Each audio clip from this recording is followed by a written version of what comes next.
Good afternoon. My name is Ben Klein, and I represent the 24th House District, which includes Amherst County and a portion of the district that I formerly represented included the Central Virginia Training Center, which originally, or along the way, was called the Virginia Colony for Epileptic and Feeble-Minded. And from 1924 to 1979, Central Virginia Training Center was part of a forced sterilization program sponsored by the Commonwealth and defended in the courts, and ultimately was upheld by the Supreme Court for a time. But fortunately, times change and minds change and hearts change, and people realize that the taking away of someone's ability to have a family is wrong and is not in keeping with our common shared humanity. And so the Commonwealth abandoned its program, as did the other states who engaged in this kind of activity. Several states across the country were engaged in this kind of activity. Over 30,000 individuals were sterilized in the United States forcibly as a result of these kinds of programs. Over 7,000 in the Commonwealth of Virginia. And it is a dark shadow on our Commonwealth's history that we are still coming to terms with. But as part of that, Virginia is a state that is moving forward. We are recognizing and acknowledging our wrongdoings and our past actions that were not in keeping with not only the principles of the Commonwealth, but also with the principles as a nation that we share, and as principles as human beings. So we have been fighting for several years, thanks to the efforts of all of those you see behind me, to acknowledge our wrongdoings and compensate those who were victimized as a result of the forced sterilization program of the past. And originally, North Carolina was the first state to provide compensation, the amount of $50,000 for each of its victims. Virginia, we sought budget amendments for $50,000 to become the second state to do that. The Appropriations Committee in the budget last year, thanks to the hard work of those behind me, put in $25,000 in the House budget, but the Senate did not agree.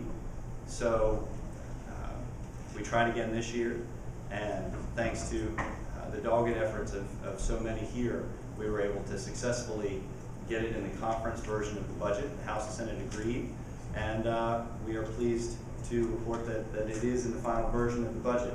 And we are optimistic that the governor will sign the budget and retain this money in the budget. $400,000 total. The $25,000 for each victim. We know of 11 currently still alive, but it also provides for the estates of anyone who is alive at the time of the budget signing. So for those who may be able to provide evidence of being part of this program, they will be able to participate as well. If some others come out and tell us that they were part of this program, there will be money available. So this is a good day, a positive day, a step forward for the Commonwealth, and I just want to thank those who are gathered here and those who are no longer here, but were victims of this program and who we fought for as part of this program, as part of this project to compensate for the wrongs done. And so with that, I want to introduce two legislators who were leaders in this fight. First, let me introduce Patrick Hope, and then let me introduce, and then I'll follow with Bob Marshall, and then we'll introduce Mark Bold to introduce some of the victims. If they have any statements, and then some of the groups who are represented to fight for this as well. Family Foundation and Catholic Conference, and the ACLU. Thank you. Patrick. Thank you. Thank you, Delegate Klein. Thank you all for coming out this afternoon. I'm Patrick Hope. I represent the 47th District in Arlington County. I first became aware of this issue 3 years ago when North Carolina passed its law. And the first person I contacted was in the media council, was Mark Bold, and talked about how we could do something here in Virginia. And I come to realize that the significance of our eugenics sterilization movement, it really began in Virginia. And that was the model that was used by other states across the country. It's also the model that Adolf Hitler used to create a more perfect state. So I hope that at the end we do recognize Virginia's role in this repugnant part of our state's history, and that we do, as today, we recognize that we've done something wrong, and we're going to make this wrong right. And so I'm so gratified here for the victims that are here that have fought alongside me for the last few years. I'm gratified that the Commonwealth has stepped up to do the right thing. And I'm also gratified to have such great partners with Delegate Marshall and Delegate Klein. You know, we don't agree on many things up here, but by gosh, when we see something that's wrong, we've come together. I think it's a good message that we can send to our voters and everyone else that we're gonna work together in a bipartisan fashion to make this right. And so I'm so delighted that this day has finally come. I'm delighted for Lewis. I've known you every step of the way, and it's such a wonderful time. And, you know, it's emotional for me. I know it's emotional for them, and I'm so glad we're here today. So with that, let me turn it over to Delegate Marshall. I want to thank my colleagues also for this culmination of a 3-year effort, and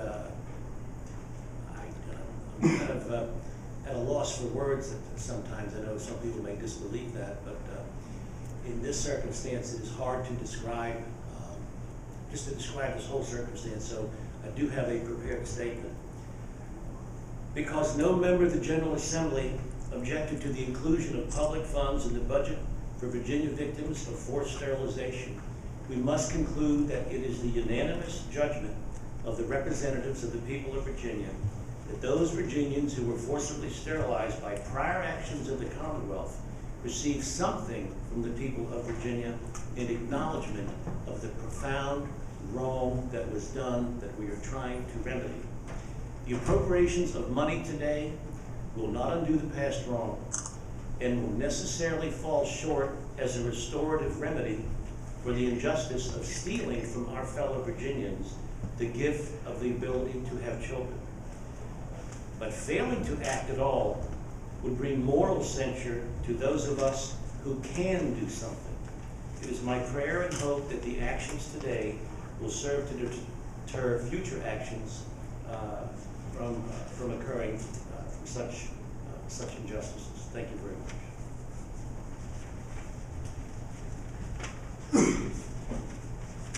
Good afternoon. My name is Mark Bold. I'm CEO and Executive Director with the Christian Law Institute.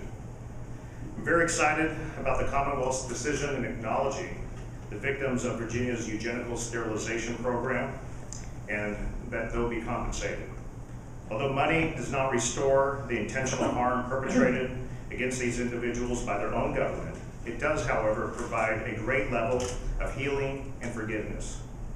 Let me say, most importantly in all this, is that by compensating these victims, the Commonwealth is finally telling them that they matter, that they're equally important to our community, and that they have value. And again, that's what I've been hearing from them personally, is that that's what means the most to them. It's not about the money. The money at the end of the day is symbolic for the apology that was given several years ago. As you know about Virginia's shameful history, this all happened by eugenicists working from a man-centered view, trying to determine who is and who is not fit to live in our society. This this was nor ever will be the government's jurisdiction, but God's alone. Now, by compensating these victims, this not only provides restoration and healing, but also holds Virginia accountable, ensuring that we don't go down this road again. I want to personally thank the delegates, both Marshall, Hope, and Klein, for their diligent efforts, and as well as I also want to thank some of the folks here with the Virginia Family Foundation, Victoria Cobb and Jeff Caruso, for their courageous work and their support of this act as well. So thank you all. Also want to introduce, this is Rose, this is Sadie, this is Janet, and this is Mr. Lewis Reynolds. And I'm going to ask Mr. Lewis Reynolds to say a few words. Thank you.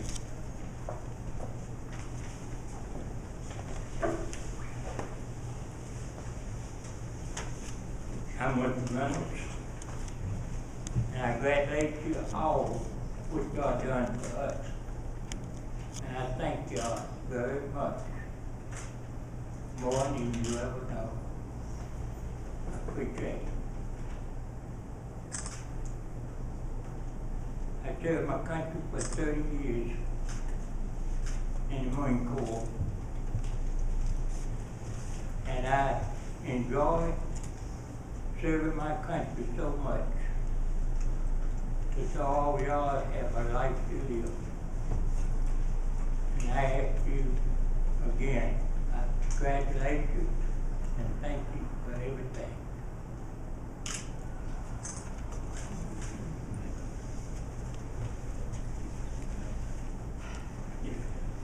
Okay. At this point, let me introduce Victoria Cobb, Family Foundation, and Jeff Caruso, Catholic Cobb.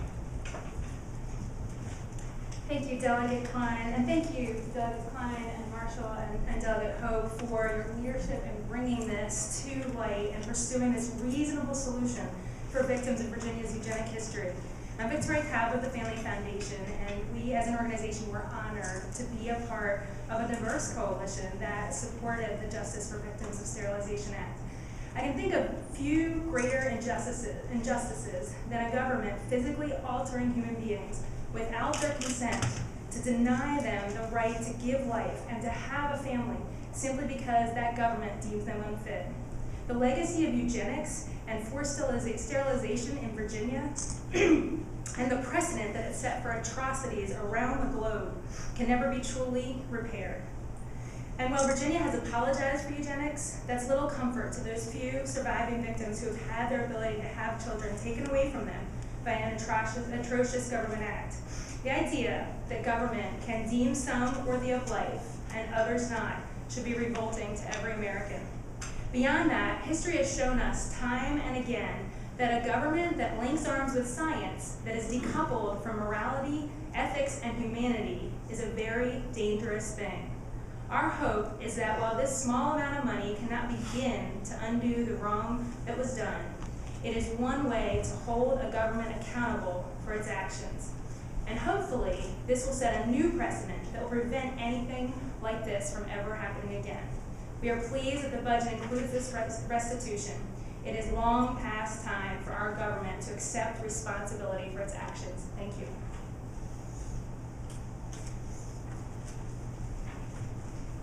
My name is Jeff Caruso. I'm the Executive Director of the Virginia Catholic Conference. The conference is the public policy agency of Virginia's Catholic bishops in the two dioceses. Families are the basic building block of society. Building a family is a great blessing, and denying people this chance is fundamentally counter to the vision of America as a land of freedom and opportunity. We are grateful to the legislators and the organizations that have partnered with us to draw needed attention to the grave injustice experienced by Virginia's victims of forced sterilization. We are also grateful to the budget conferees and to the General Assembly as a whole for providing a measure of restitution to these victims in the budget. Sometimes saying sorry is not nearly enough, and we thank legislators for demonstrating that in their actions.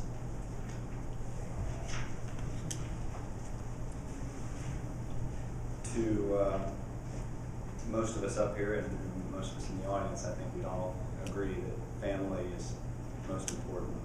And to take away the ability to have a family is a tragedy that no one should have to suffer, and much less having that taken away at the hand of government.